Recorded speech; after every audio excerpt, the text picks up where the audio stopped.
Welcome to Oasis, St. Luke's midweek service. My name is Deanna Heiss, and behind the camera we have Doug Castle.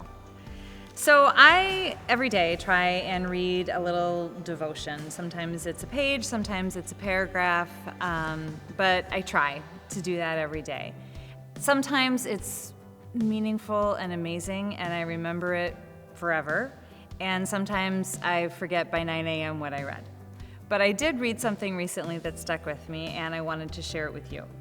This comes from a series called God's Little Devotional Book, and here is the story.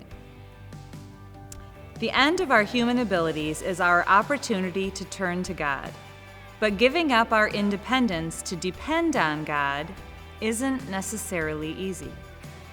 We are often like the woman in this story reported in the Los Angeles Times.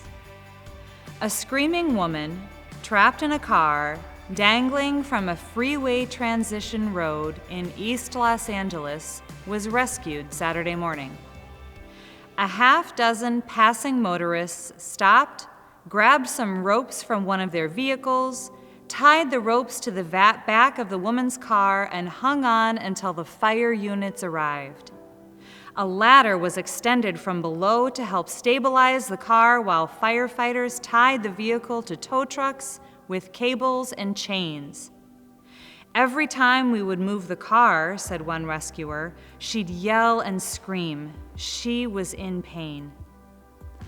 It took almost 2.5 hours for the passers-by, CHP officers, tow truck drivers, and firefighters, about 25 people in all, to secure the car and pull the woman to safety.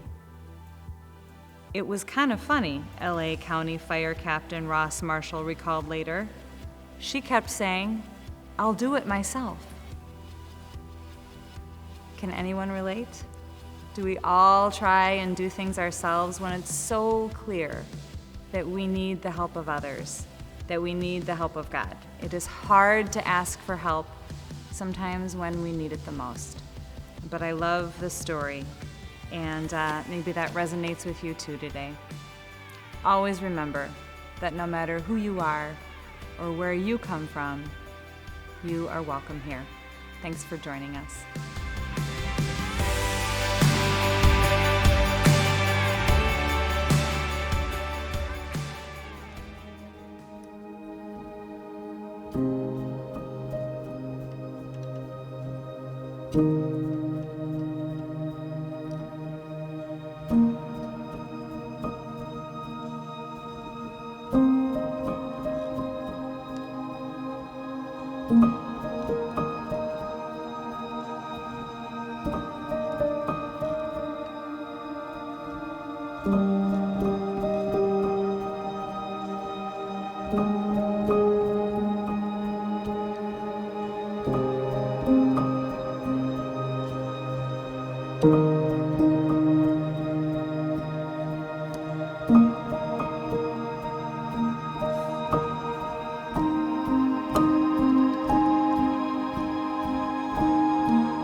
Our guest tonight for the Meditation in Word is Rachel Leuzinger.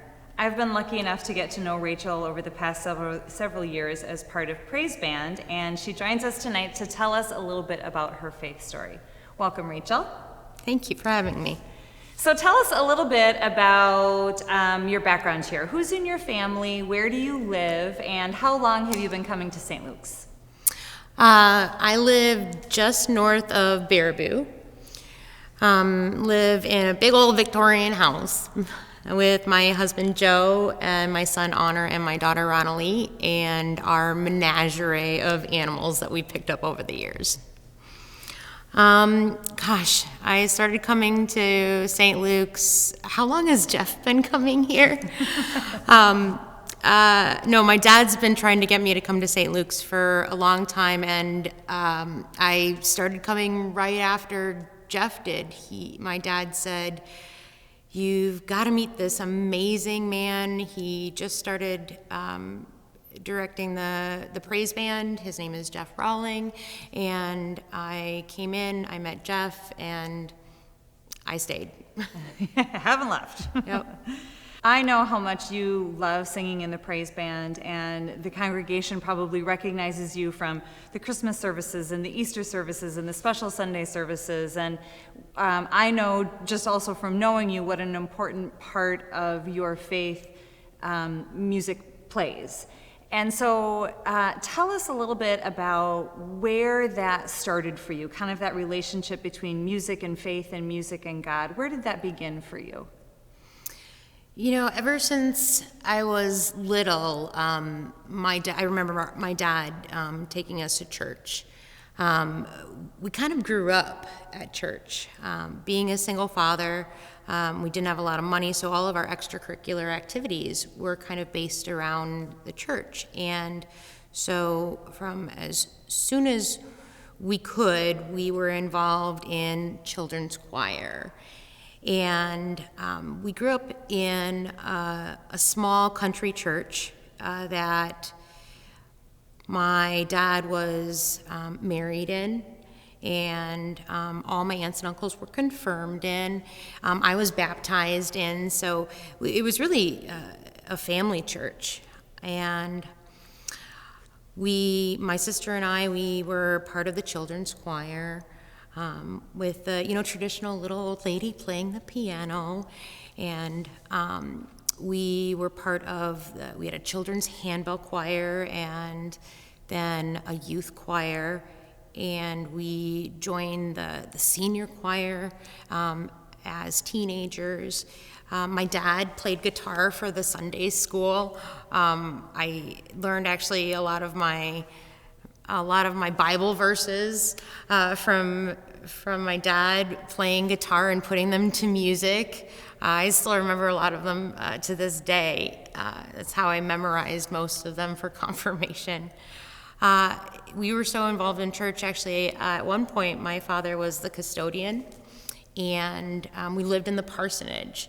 So church really was home for us. We were there, 3 days a week, and my dad was, the maintenance man. We lived in the parsonage, so it was our playground. We played Ghosts in the Graveyard and the cemetery, and we were there, sunrise service for Easter morning because we lived there for a few years. And so being so involved in church and in all the music programs, starting from the traditional services bright and early to a little bit more of the contemporary services later on. It was something that that's just kind of how we connected with God, all the way to when my sister and I would start to lead the Psalms as we got older. Back then, you'd sing the Psalms as a call and response type of thing, and it was something that just felt natural to us. It made us feel at home. So a lot of the people at church were very important to us. All of our choir directors, they were key people. My handball director, he was probably one of the most important people in my life growing up. To this day, I can still, close my eyes and imagine, him chastising me and telling me and slamming cases behind me to get me to play better and focus more and stuff like that. So all those things were kind of important on, directing me in my path in life. So. And it sounds like a lot of your memories with childhood are sort of synonymous with memories at church, kind of an interwoven thing. Oh, absolutely. I mean, we were always, if there was a snowstorm, we were guaranteed to be there. It was just something that it was so important to us, so we would, we wanted to make sure that we were there to worship, and we felt at home and at peace there. I mean, there was no doubt that we wouldn't be at church for something. We wanted to make sure that we were there to participate. We looked forward to it.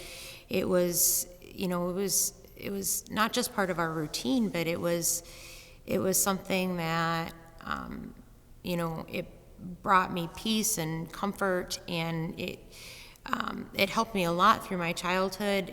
It was, we had a very active youth group, which, a lot of churches didn't have back then.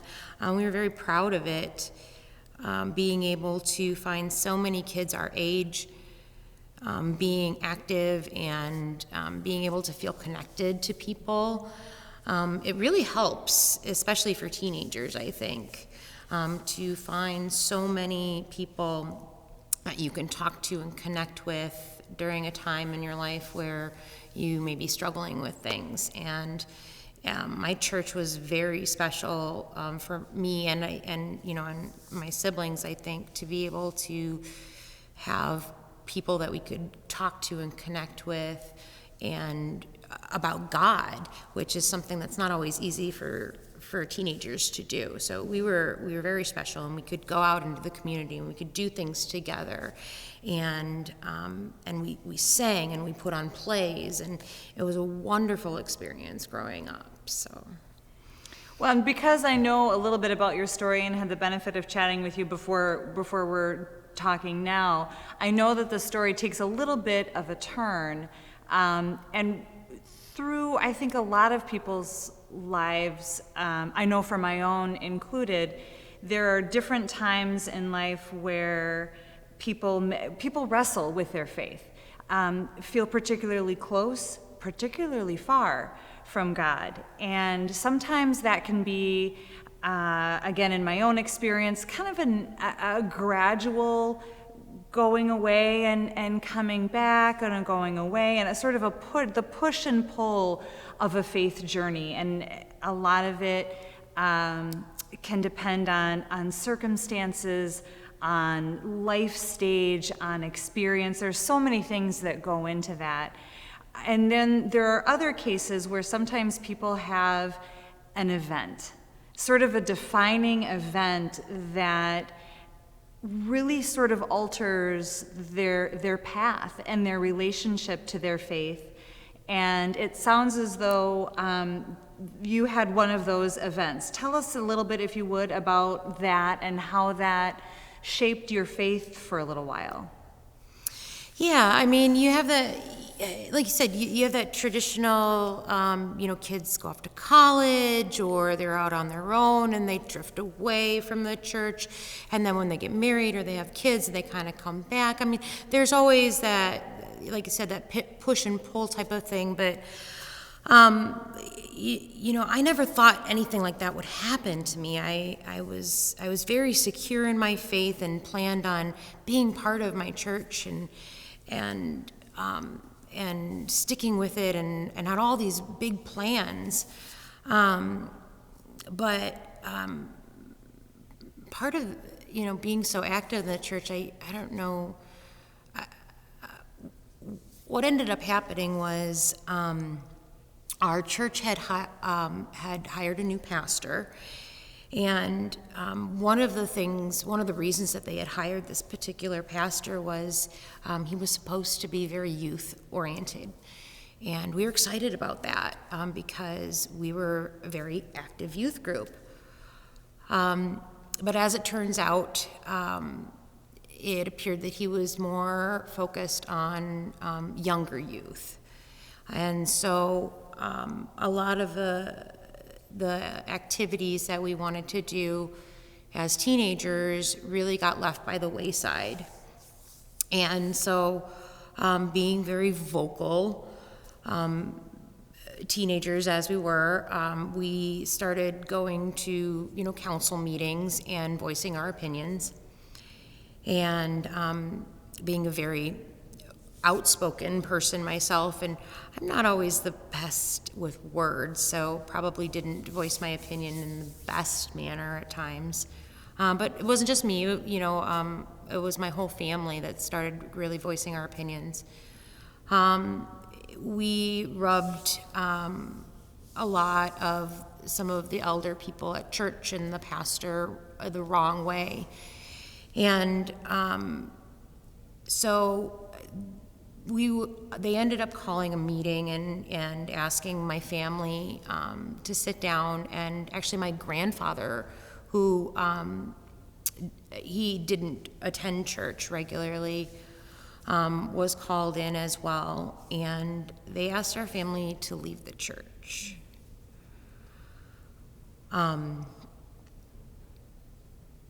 So we were devastated,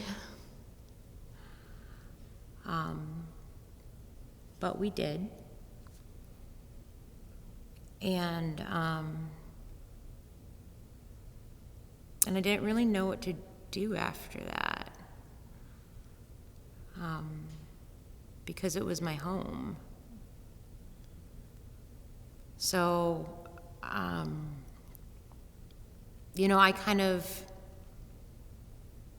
I kind of just went about my life as a young adult for a while.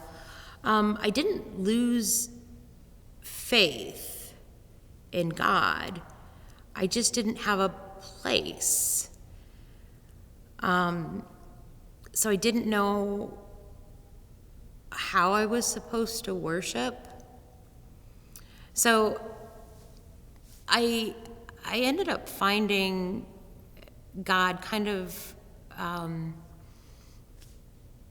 don't know, by accident, I guess. It was just a realization for me that whenever I was upset or angry or feeling really good,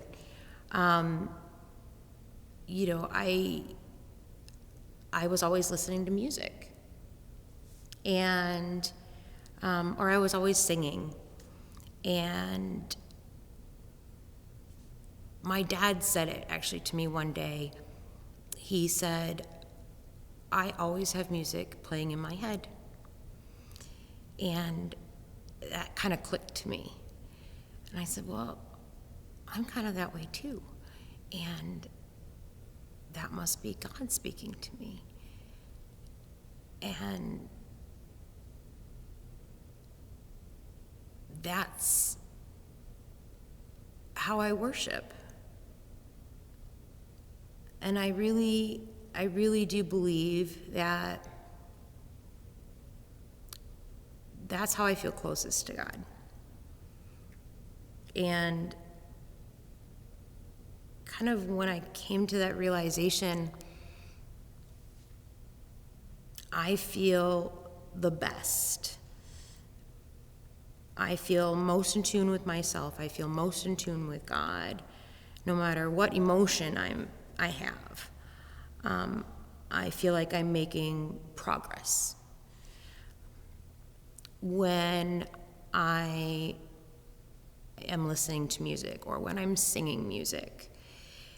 And when my father asked me to come and meet Jeff, and Jeff asked me to participate in the praise band, and I started singing with you folks, it was like, wow, this is how I worship. And every time I'm allowed to step on stage and sing with the praise band, I feel his presence.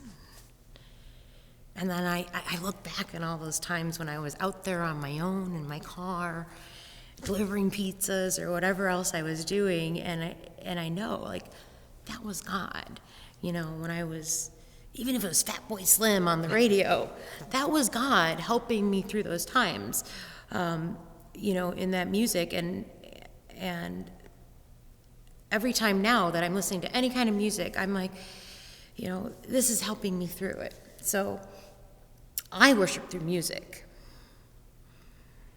And I don't have the skills or the background or the tools to help unpack the emotions that happened with your family needing to leave the church. But the part of the story that I love is that when that had been so solid for you, the literal actual church, the building itself was no longer there, God still found you. And that's what I think is such a miraculous part of a faith journey, is to recognize that God will find us. And I love that you were open enough, your heart was still open enough to listen for him, it sounds like. And he was still making his way to you. It just looked different. Yeah. And that's hard, I think, for a lot of us who are used to seeing him or feeling him or hearing him in a certain way, in a certain place, when that way or place or person isn't there anymore, to find it somewhere else. And so I love, if I'm understanding what you're saying, is that you feel like he still made his way to you. It just looked different than it had before. Absolutely. I mean, God's going to find you wherever you are. Like you said. Hard to hide, isn't it? Absolutely. And I mean, like I said, when I met Jeff, it was like, God won't take no for an answer. I mean, he put this person right here. And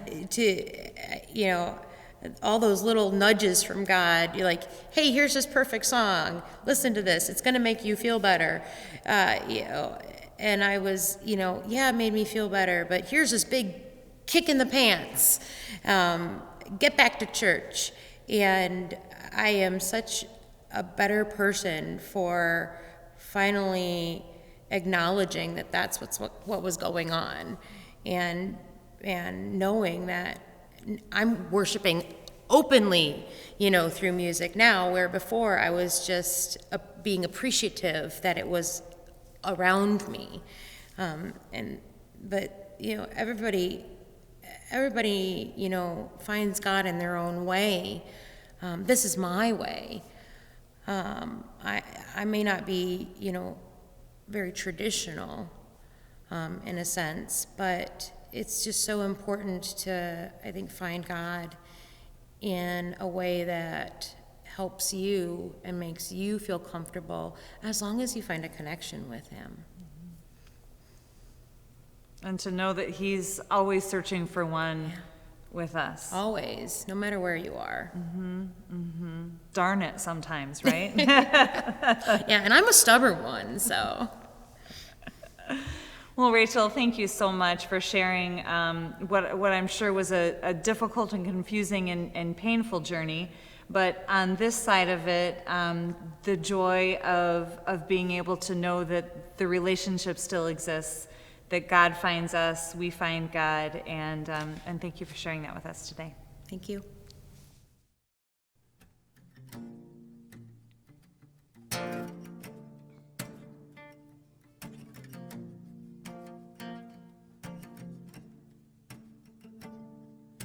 Well, everybody's got a story to tell, and everybody's got a wound to be healed. I want to believe there's beauty here, So I get so tired of holding on. I can't let go, can't move on. I wanna believe there's meaning here. How many times have you heard me cry out, God, please take this? How many times have you given me strength to just keep breathing? Oh, I need you, God, I need you now.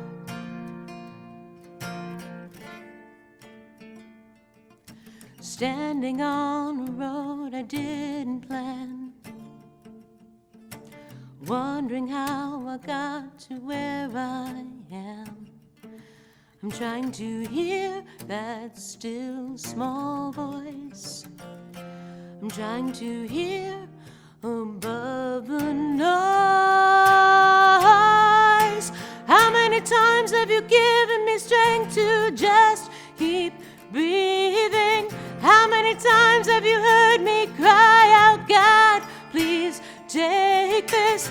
Oh, I need you, God, I need you now. Oh, I walk through the shadows, and I'm so afraid. Please stay right beside me with every single step I take. How many times have you heard me cry out?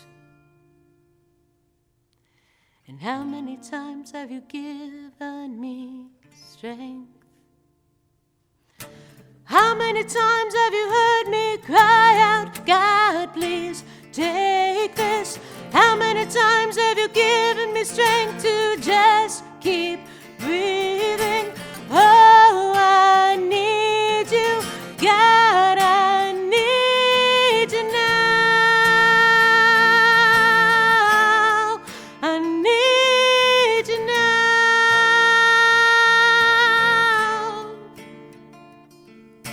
Oh, I need you, God, I need you now. I need you now. I need you now. I need you now.